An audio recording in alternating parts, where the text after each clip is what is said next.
소심하면 자존감도 낮은 거 아니야? 사람들은 쉽게 단정한다. 하지만 그건 절대 사실이 아니다. 오히려 소심한 사람일수록 내면이 단단한 경우가 많다. 그래서 준비한 소심해도 자존감이 높다는 증거 3가지. 첫 번째, 쉽게 휘둘리지 않는다. 유행을 따라가지 않아도 괜찮고 사람들이 다 좋다고 해도 무조건 맞장구 치지 않는다. 자기 기준이 분명하기 때문이다. 두 번째, 혼자 있는 시간을 잘 견딘다. 무리에 끼지 않아도 괜찮고 혼자만의 루틴과 고요한 시간이 오히려 힘이 되는 사람이다. 세 번째, 쉽게 인정하지 않는다. 내가 스스로 납득되지 않으면 굳이 따라가지 않는다. 생각이 깊고 쉽게 흔들리지 않는다. 소심하다는 건 조심스럽고 신중하다는 뜻일 뿐 자존감과는 전혀 상관없다. 그러니 기억하자. 우리는 단단한 사람이라는 것을. 넌 화 안 나? 화를 안 내더라. 소심이들은 화가 안 나는 게 아니라 화가 나서 속은 소용돌이가 치고 있지만 겉으로는 아무렇지 않게 보이는 거다. 그렇게 감정을 너무 눌러놓다 보면 어느 순간 해결할 수 없을 정도로 감정이 터져버릴 때가 있다. 이런 순간을 피하려면 감정을 부드럽게 꺼내는 연습이 필요하다. 그 연습 방법 3가지를 가져왔다. 첫 번째, 약간 당황스러워요. 직접적으로 화났다고 말하는 게 어려울 땐 당황, 놀람, 속상함 같은 감정을 대신 사용해보자. 두 번째, 그 말에 조금 마음이 무거웠어요. 불쾌해요 보다 무거웠어요. 이런 표현이 훨씬 덜 날카롭고 상대도 방어적으로 반응하지 않을 거다. 세 번째, 저도 이 부분은 조금 지켜주셨으면 좋겠어요. 기분이 상한 상황을 지적하는 대신 내가 원하는 선을 제시하는 방법이다. 나를 지키면서도 관계를 지킬 수 있는 말이다. 소심이들은 조용히 참는 게 익숙한 거 안다. 하지만 내 감정도 중요한 감정이기에 이젠 부드럽지만 단단하게 조금씩 표현해보자. 왜 이렇게 말이 없어? 그냥 툭 던진 이 한마디에 소심이들은 내가 말이 너무 없었나? 혼자 머릿속으로 수십 번 생각한다. 소심이들이 말이 없다는 건 할 말이 없어서가 아니라 말을 더 신중히 고르고 있는 거다. 그 상황에 어울리는 말인지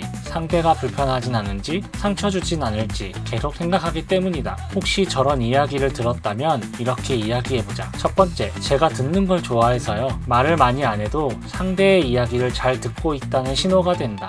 두 번째, 말이 느린 편이라 조금 생각하고 말하는 편이에요. 나의 말하는 스타일을 설명해주는 거다. 이렇게 말하면 상대가 나에 대해 이해할 수 있게 도와준다. 조심스럽게 꺼낸 말 한마디도 따뜻한 마음의 표현일 수 있다. 그러니까 말이 없다고 너무 걱정하지 않아도 괜찮다. 지금 이 상황이 스트레스 받을 상황이 아닌데 다른 사람들에게는 특별한 상황이 아니겠지만 소심이들은 사람들 앞에서 이야기 대상이 될 때 상당히 스트레스 받는 상황이 될 수 있다. 그래서 소심이들이 스트레스 받는 순간 3가지를 가져왔다. 첫 번째, 갑자기 발표, 자기소개, 의견을 말해보라는 순간. 그냥 내 생각을 말하면 돼 라고 말하지만 그게 쉽지 않다. 숨이 막히고 머릿속이 하얘지고 말하고 난 뒤엔 하루 종일 복귀하고 자책하게 된다. 두 번째, 이야기가 갑자기 나로 넘어왔을 때. 쟤는 말이야 분위기를 풀어보려는 노력일지 몰라도 그 상황이 나를 평가하는 것처럼 느껴진다. 세 번째, 다 같이 대화 중 누군가 너도 뭔가 말 좀 해봐 라고 했을 때 진심으로 참여하고 있었는데 저 말을 듣고 나서는 뭔가 말을 해야 할 것 같다는 압박감이 들어 조심해지고